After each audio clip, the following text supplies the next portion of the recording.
ইসরায়েলের শান্তি নেই। প্রায় প্রতিদিনই রকেট এবং ড্রোন হামলা চালাচ্ছে হিজবুল্লাহ। তাদের এসব হামলার আগুনে পুড়ছে হাজার হাজার একর জমি।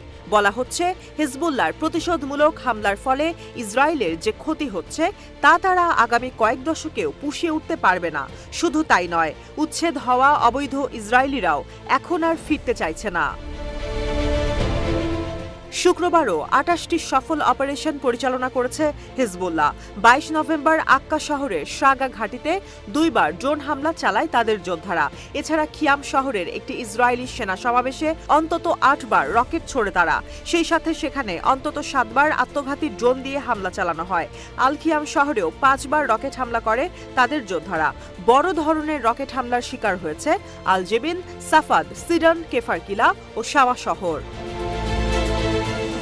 এদিন খাইবার অপারেশন সিরিজের অংশ হিসেবে লেবানন ফিলিস্তিন সীমান্ত থেকে ৩৫ কিলোমিটার ভেতরে অবস্থিত স্টেলা মারিস ঘাঁটিতে এক ঝাঁক ক্ষেপণাস্ত্র ছোড়ে হিজবুল্লাহ যোদ্ধারা।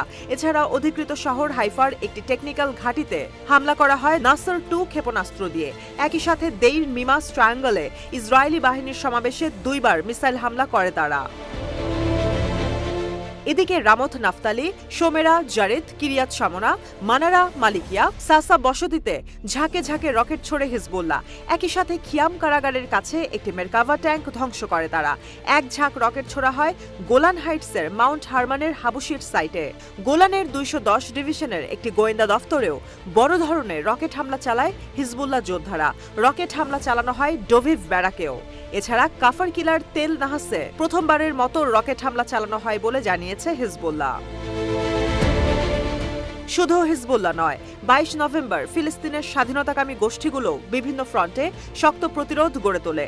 এদিন রাফার বুর্জ আওয়াজ জংশনের কাছাকাছি ইসরায়েলি সেনাদের বিরুদ্ধে একটি জটিল অপারেশন পরিচালনা করেছে আল কাসাম ব্রিগেডের যোদ্ধারা।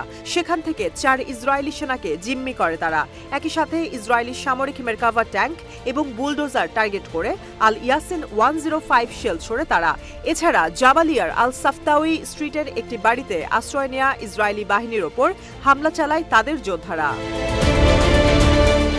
এদিন উত্তর গাজার জাবালিয়ায় ইসরায়েলি সেনা এবং সামরিক যানবাহনের কনভয়ে হামলা করে আল আকসা শহীদ ব্রিগেড। একই সাথে জাবালিয়া শরণার্থী শিবিরের কাছাকাছি একটি ইসরায়েলি সামরিক কমান্ড ও কন্ট্রোল সেন্টারে হামলা চালায় তারা। অন্যদিকে জুহর আল ডিকের ইসরায়েলি সামরিক কমান্ড ও কন্ট্রোল সেন্টারে হামলা চালায় আল নাসের সালাহ আল-দিন ব্রিগেড।